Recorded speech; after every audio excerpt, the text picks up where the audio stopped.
Oke, kembali lagi bersama saya Muhammad Abdul Said dari Universitas PGRI Ronggolawe Tuban, jurusan Teknik Informatika semester 1, eh, kelas A tahun 2022 dengan NPM 1412-220068. Di sini saya akan menjelaskan materi tentang kompresi data. Oke, lanjut kita masuk ke materinya. Di sini saya akan menjelaskan eh, materi kompresi data yaitu tentang static movement coding. Static movement coding. Di sini kita belajar sejarah dulu ya. Sejarah dari Huffman coding yaitu ditemukan oleh David A. Huffman pada tahun 1951. David A. Huffman ini dia adalah salah satu mahasiswa di jurusan teori informasi di Universitas MIT Amerika Serikat. Kemudian untuk pengertian static movement coding itu sendiri yaitu dia merupakan algoritma kompresi data termasuk tipe lossless compression ya, yang dapat menghasilkan data yang lebih rendah dari ukuran sebelumnya. Jadi static movement coding ini dia mengkompresi ya atau mengecilkan data yang ukurannya besar kemudian dikompresi menjadi ukuran yang lebih hemat space atau storage seperti itu. Di sini dia tipenya yaitu lossless compression. Sebelumnya jenis kompresi data itu ada dua, yaitu lossy dan lossless. Di mana pengertian lossy itu eh, kompresi data yang menghilangkan sebagian datanya untuk dikompresi menjadi ukuran yang kecil dan tidak bisa dikembalikan ke ukuran aslinya. Salah satu contoh penggunaan kompresi data lossy itu yaitu WhatsApp ya. WhatsApp atau di WhatsApp ini saat kita mengupload gambar atau mengirim sesuatu file atau gambar, di situ gambarnya dikompresi, dikecilkan. Yang mulanya biasanya gambar dari kamera itu ukurannya ber MB ya, sampai 3 MB sampai 5 MB. Nah, kemudian kita mengirim lewat WhatsApp itu ukurannya menjadi hanya beberapa KB. Nah, itu dia dikompresi secara lossy, yaitu menghilangkan sebagian data untuk mengecilkan ukuran file. Jadi kadang itu kalau kita ngirim gambar di WhatsApp, itu kan gambarnya agak pecah-pecah dikit. Nah, itu gara-gara efek kompresi lossy itu. Kemudian ada lagi kompresi lossy yaitu YouTube. Nah, di sini YouTube juga menggunakan teknik kompresi lossy yaitu menghilangkan sebagian data yang dimana sudah pernah dibuktikan oleh mas ini ya, Mas Marques Brownlee ini. Dia melakukan eksperimen di mana eksperimennya itu berupa eh, mengupload satu video original ke YouTube, yaitu eh, setelah diupload dia di-download lagi, kemudian di-upload lagi dan diulang-ulang selama 1000 kali. Nah, setelah eh, upload dan download ke 1000 itu, maka muncul videonya agak ini agak agak rusak seperti itu. Jadi di YouTube pun juga menggunakan teknik kompresi lossy, yaitu menghilangkan sebagian data untuk mengecilkan ukuran file. Kemudian untuk tipe kompresi selanjutnya yaitu ada lossless, yang dimana lossless artinya tidak menghilangkan atau tetap menjaga keutuhan dari data tersebut. Di sini contohnya saat kita buat eh, kompresi RAR atau zip file-file kita seperti itu. Nah, di sini contohnya eh, ukuran aslinya yaitu 120 MB setelah dikompresi ke dalam zip menjadi 43 MB. Nah, di sini eh, zip ini kita kembalikan lagi ke asal ke file asal sebelum dikompresi. Nah, itu dia tetap kembali ke ukuran 182 MB. Jadi bisa dibolak-balik gitu. Jadi nggak ada yang hilang lah datanya. Oke, kita kembali lagi ke materi awal yaitu Huffman coding. Di sini saya akan memberikan contoh bagaimana cara eh, mengkompresi data menggunakan metode Huffman coding. Oke, untuk tahapan kompresi data Huffman coding, di sini saya simpulkan ada 6 step ya, ada 6 langkah untuk kompresi data menggunakan teknik Huffman coding. Di sini yang pertama yaitu siapkan data yang dikompres. Jadi kita harus tahu dulu apa yang ingin kita kompres ya. Kemudian yang kedua filter data menjadi data unik. Maksudnya di sini menjadi data unik itu kalau sama ada data yang kembar, jadi kita sisihkan dulu. Jadi sama ada huruf AA, BC gitu. Nah, ntar jadinya hurufnya A-nya kan ada dua, jadi nanti A-nya ditulis satu aja seperti itu. Kemudian nomor tiga, mengidentifikasi banyaknya frekuensi data. Di sini mengidentifikasi frekuensi artinya tadi kan A-nya muncul dua kali. Nah, jadi sebelumnya kan ditulis satu, nah nanti ditulis A-nya muncul dua, jadi A2 seperti itu. Untuk yang keempat, mengurutkan data berdasarkan frekuensi dan alfabet, mulai dari terkecil hingga terbesar. Jadi setelah kita bikin unik datanya dan kita tentukan frekuensinya, setelah itu diurutkan dari mulai frekuensi terkecil dan urutan alfabet terkecil hingga frekuensi terbesar dan urutan alfabet terbesar. Maksudnya uh, urutan alfabet itu sama ada C, D, E ya. Oh iya benar. Maksudnya itu sama kalau ada B, A, C, nah kita urutkan jadi ABC seperti itu. Jadi mulai dari awal dulu lah, dari A sampai ke Z. Untuk step yang kelima, gabungkan data hingga mendapatkan satu urutan akar. Nah, nanti kita coba praktekkan bersama-sama ya. Bagaimana cara menggabungkan data-data yang sudah unik tadi menjadi satu urutan pohon Huffman coding. Untuk yang terakhir, yang keenam, beri tanda jika datanya di sebelah kiri, yaitu dia bernilai 0, kalau di sebelah kanan dia bernilai 1. Oh, seperti itu. Mungkin kita langsung masuk ke prakteknya aja ya. Jadi kita lakukan bareng-bareng berdasarkan ini. Enam tahapan berdasarkan 6 tahapan kompresi data human coding. Oke, yang pertama siapkan data yang ingin dikompresi. Nah, di sini saya menggunakan nama saya sendiri ya, yaitu Muhammad Abdul Said. Nah, di sini data-datanya, huruf-hurufnya ada sekitar 26 kalau tidak salah ya. 26 atau 18 ini. 1 2 3. Ada 20 huruf. Kemudian tahap yang kedua filter data menjadi data unik. Nah, di sini kan ini sudah saya beri warna ya. Jadi udah kelihatan lah. Di sini ada M, di sini juga ada M. Jadi kita tulis M-nya cuma satu.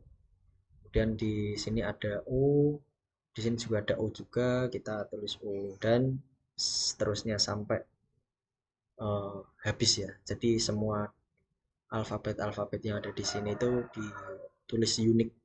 Jadi kalau ada yang kembar dihilangkan dahulu seperti itu. Langkah ketiga yaitu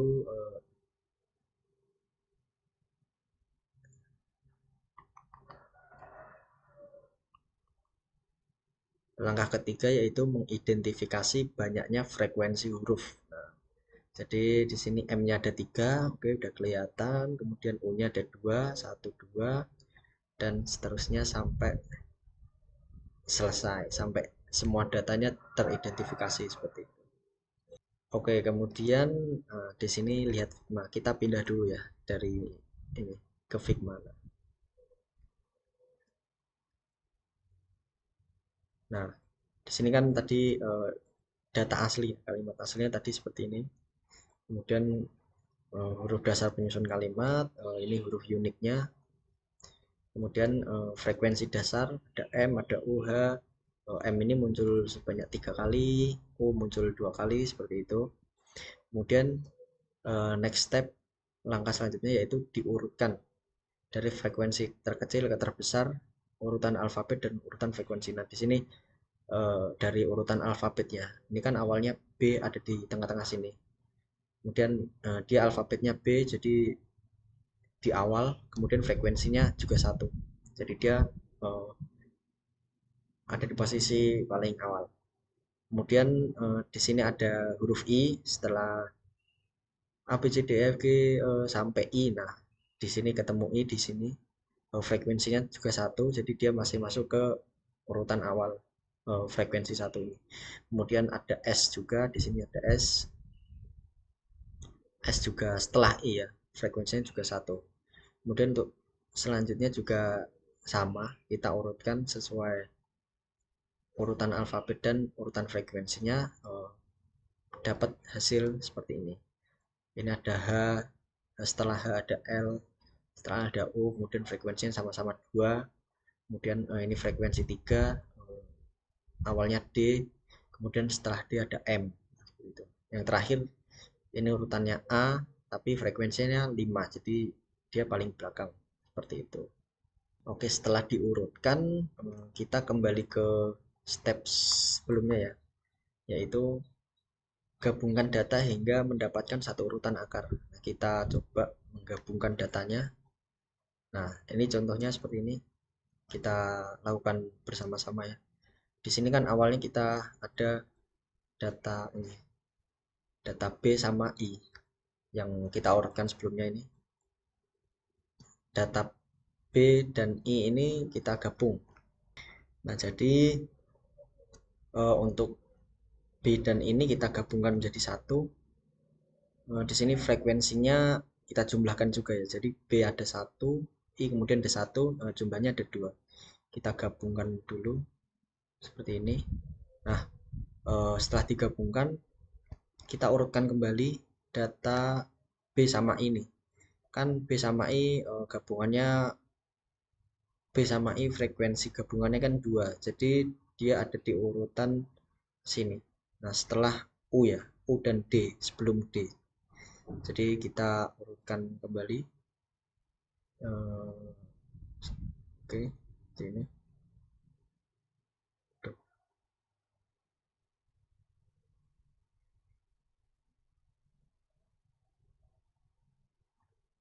Nah, seperti ini ya.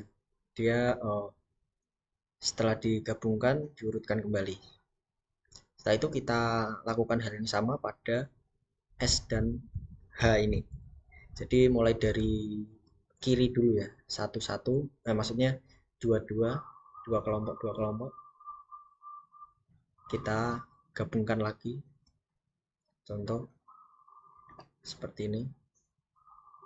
Oke, S saya gabungkan sama H, kemudian frekuensinya jumlahnya ada 3. Kita urutkan kembali. Berarti S sama H ini ada di sini sebelum 5 ya. Bentar, saya pindah dulu. Oh, sebelum 5, sorry. Nah, sini. Kemudian kita lakukan penggabungan lagi, masih ada datanya. Ini ya, L sama U. L sama U kita dapatnya 4. L sama U kita dapatnya 4. Jumlah frekuensi ya, ingat-ingat. Kemudian 4 berarti dia sebelum 5 sini. Kita urutkan. Ini pindah dulu sini.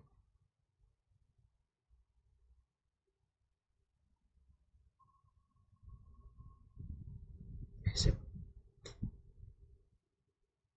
Kemudian tinggal yang ini 3 D sama M yang belum diurutkan. Jadi kan ini sudah diurutkan ya. Jadi kita urutkan dulu yang belum ini, yang belum punya pasangan.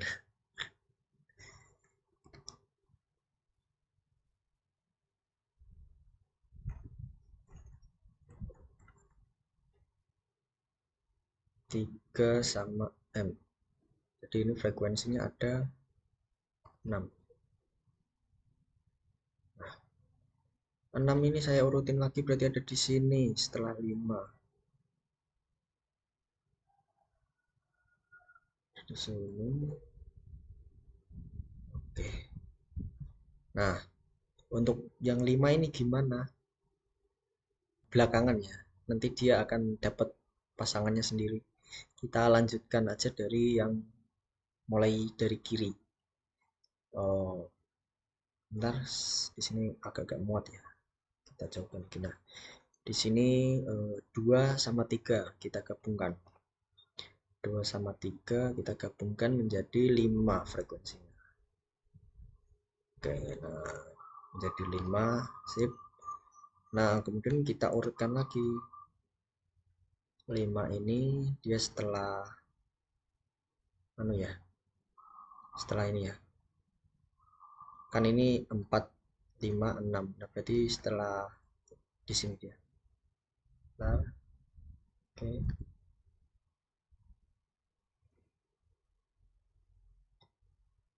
Nah, oke. Setelah itu, nah di sini 4 sama 5. Nah, 5 dapat giliran untuk mendapatkan pasangan. Di sini kita gabungkan 4 sama 5 berarti 9. 9 berarti ada di paling akhir. Nah, seperti ini. Setelah itu masih belum nyambung semua. Kita sambungin lagi. Kan ini udah urut ya. Nah, kan ini udah urut 5, 6, 9. Ini seterusnya. Kita gabungin lagi 5 sama 6. Yaitu jadi 11. 11. Nah, ini kan dia ada di sini nih. Nah, kita pindah 11. Nah, 11 sama 9 kita gabung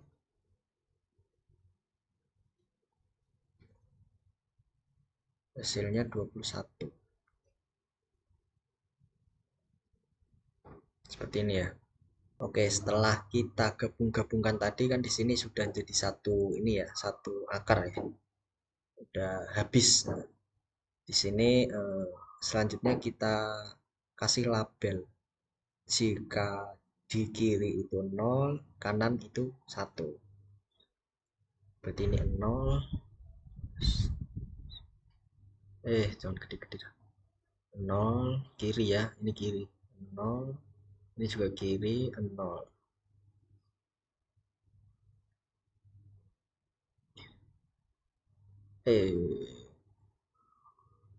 Ini kanan 1, ini juga kanan 1. Begitu juga yang ini kanan 1, kanan 1, kanan 1. Di sini kiri jadi 0, ini kiri berarti 0, ini kiri 0. Aduh, ini juga kiri 0. Di sini kanan 1, kanan 1, kanan 1, ini 0. Nah, oke, sudah ya. Sudah. Nah, ini dilebarin biar. Nah, setelah 6 langkah tadi kita tempuh, dapatlah hasil Huffman tree seperti ini ya. Jadi pohon Huffman, nah, nyebutnya pohon Huffman. Kemudian di sini kan kata-kata Muhammad Abdul Said ini ASCII-nya awalnya seperti ini. Jadi dia banyak sekali, ini M, O, A, H, dan seterusnya. Kalau di jumlah itu ada 160 karakter. Kemudian di sini ada tabel ASCII Huffman. Nah, di sini Huffman-nya gimana cara membacanya? Di sini kita ke huruf M terlebih dahulu. huruf M. Huruf M itu ada di sini ya. M berarti dari sini kita ke kanan satu, turun kanan lagi satu, turun lagi satu, berarti satunya 3 kali. Di sini kita tulis 1 3 kali, satu satu satu, seperti itu. Dan huruf U, huruf U, huruf U ada di sini, berarti kita ke kiri 0 0 1 0 0 1. Dan H, untuk H di sini H di 1 0 1 1 1 0 1 1. A yaitu 0 1 ya, benar ya, 0 1. D 1 1 0 sini 1 0. Untuk B, B nya di sini 1 0 1 1 0 0 0 1 0 0 0. L mana L, ini L, L yaitu 0 0 0. S, huruf S, S 1 0 1 0 1 0 1. I 1 0 0 1 1 0 0 1, seperti itu. Setelah dapat Huffman codingnya, terus kita susun kembali hurufnya. Jadi kan nama saya tadi Muhammad Abdul Said ya. M berarti M 1 1 3 kali. M O H A M lagi 1 1 1 2 kali M M A A 0 1 M M lagi M O H A M M A D ya seharusnya ini. D berarti 1 1 0.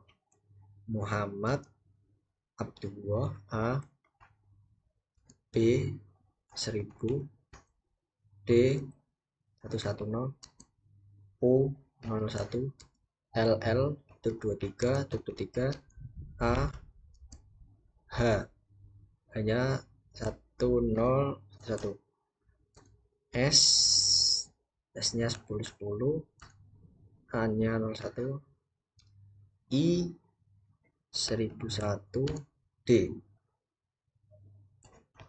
Nah seperti ini, kita hitung dulu ya.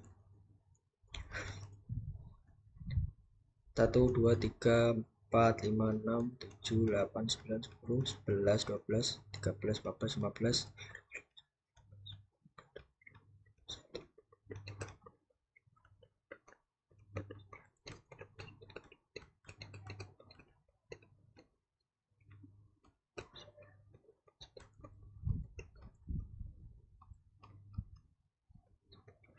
50 51 52 53 4 5 5 5 6 7 8 9 40 60. Oke, setelah saya hitung di sini ada 60 karakter. 60 karakter